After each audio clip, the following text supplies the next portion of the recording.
The Mavs return to Dallas up 2-0 in this series, and if they win game 3, the series is over. No team in NBA history has ever come back from a 3-0 series deficit, and that brings me to this.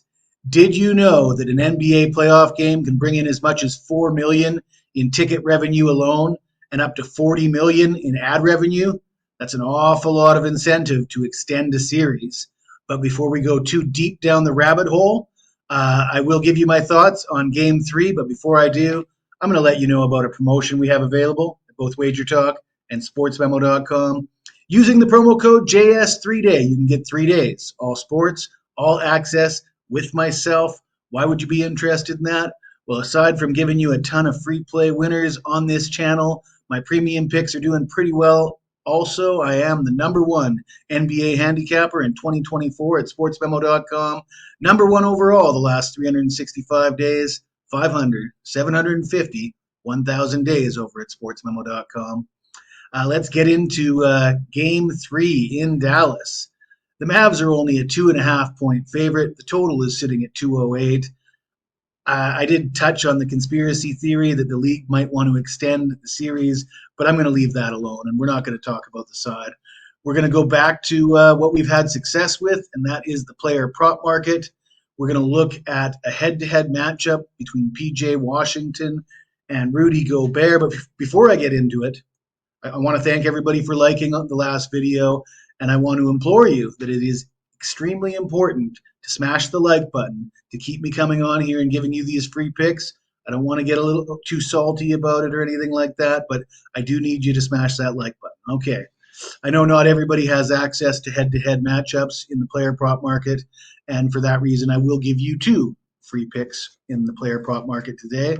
The first one being P.J. Washington in a head-to-head matchup against Rudy Gobert. Gobert has outscored Washington in both the first 2 games of this series, and Washington is just 2 of 12 from beyond the arc in games 1 and 2. And less significant than the amount of made threes to me is the attempts. The fact that he's attempted 12 3-point shots in 2 games is nice to see when you're competing against a guy like Gobert, who's not really expected to score a lot of points. P.J. Washington has 35 made threes this postseason. That's an average of 2.5 per game.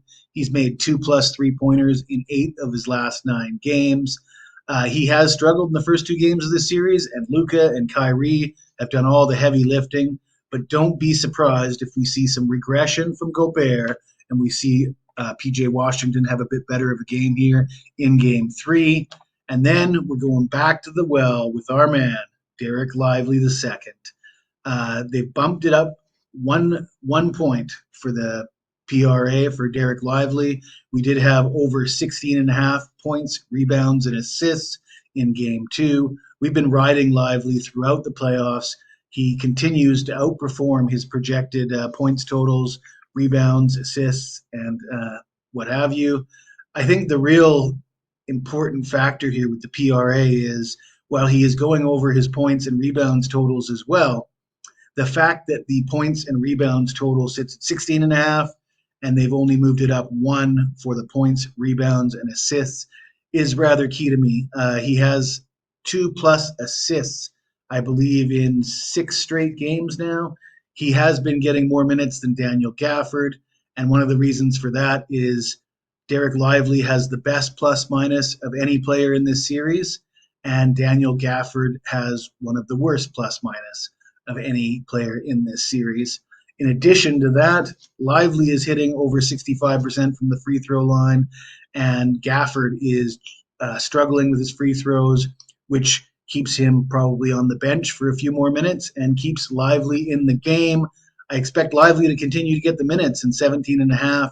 While it continues to get higher until it hits 19.5, I'm probably going to keep riding it. So if you like this video, smash that like button, subscribe to the channel, and if you got anything to say to me, even if it's nasty, hit me up in the comments below. Get back to you as soon as I can.